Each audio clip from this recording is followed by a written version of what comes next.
Hi everybody, I'm Jim Clark and welcome to the Walsh University GLIAC Volleyball Preview. Talking with Erin Stine. Erin, welcome. Hi, thanks. Volleyball back, third year in the GLIAC, great league. Give us your impressions.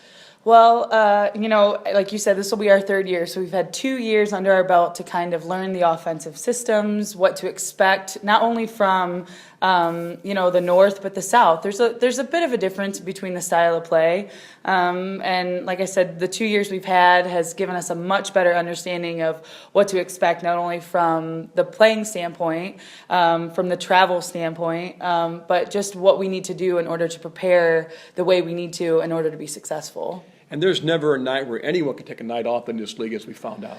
Absolutely not. I think that's been one of the biggest adjustments. Preparation for a game isn't, a day or two in advance. I mean, you spend at very least the entire week watching film, preparing for the matches, studying scouting reports just to get ready for that one match. So I think, like I said, I think we're in a much better place of preparation for this season. You lost some key kids. 9 letter winners are back, but just 2 seniors. So really, you have a very young team. A very, very young team, and I have and I think that was where my head was at with recruiting this season. Not only did I want to elevate our level of play, but I wanted to elevate our recruiting effort so that every day in practice was a much better head-to-head competition level. I wanted every practice to be a lot more intense. So I think that I would look for a lot of the younger, incoming freshmen, sophomores to challenge for not only playing time but consistent starting time. Talk about the key folks coming back. Kelsey Snyder, Haley Howell, Devin Hummel, all playing time, and Howell especially, freshman year, setter the entire year, great for her last year, and it should pay off this year. Absolutely. I mean, she got thrust into a very, very difficult position as a freshman. At 18 years old, having to run a Division II offense was not an easy task. We had our ups and downs with it, but not only in the fall, but then through the spring, she really has developed. Her consistency's a lot better, and she's just a stronger, leader. So I would look for Haley to definitely make a huge impact this season. Kelsey Snyder on the outside, again, I think she's gotten a little bit more consistent as well with her shot placement and with her blocking setups. And Devin Hummel is a great all-around player, great on defense, great on offense. I'm not sure where she'll fall this year, but she'll definitely be an impact player for us. And you have 2 seniors, only 2. Talk about them. Yeah, Becca Moore is our senior right side. She's been battling a wrist injury all summer, so we're hoping that we can get her back in time. And Dina Sully's a senior defensive specialist, and she's been working really hard in the offseason to try and push for time this fall. Now the newcomers, want to transfer, a big addition. Yeah, Liza. She's our big D1 transfer from Jacksonville State.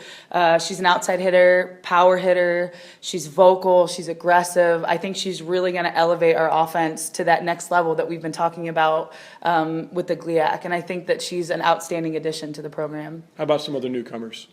We've also got Gina Kramer coming in from Marion Local, a phenomenal high school program. Gina was a leader in that program, also an all-state high jumper. So she's just a phenomenal athlete and a great person to have in the league. And Madison Music is our last player coming in. She's a defensive specialist as well. Fiery, aggressive. Like I said, I think she's going to be one of those freshmen that are going to come in and push those upperclassmen. She wants to be on the floor right now. So what are our keys to winning this year? Our keys to winning this year are not only preparation and consistency, but I think we've figured out that no matter how great our defense is, we still got to elevate our offensive play. Last year, that's where we struggled. Our setting wasn't as consistent as we'd like. Our hitting wasn't as powerful as I know that we could have. So in the off season, I know that our program's really been working to create a more dynamic and powerful offense, and I think that's going to be our key, not only to hang with teams in our league, but to actually step up and start beating some of these teams. Now talk about our schedule. Our schedule this year, we're opening up at Clarion, a really great tournament opening weekend, and then we've got a lot of road games to start the season. We head to Michigan pretty early, so there's no easing into the season for us. We kind of have to hit the ground running. I think that the opening weekend at Clarion is going to be a really good indicator for us as to where we are, where we need to be, and what we need to do to start competing in the GLIAC. Like I said, we don't want to dip our toe in the water this year, the GLIAC. We want to cannonball right in. So I'm hoping that the work we did in the off season, the work the girls I know have been doing this summer, that's all going to pay off to help us have some early success this year. Thanks, Erin, and best of luck. Thanks. I'm Jim Clark, and that's the Walsh University GLIAC Volleyball Preview.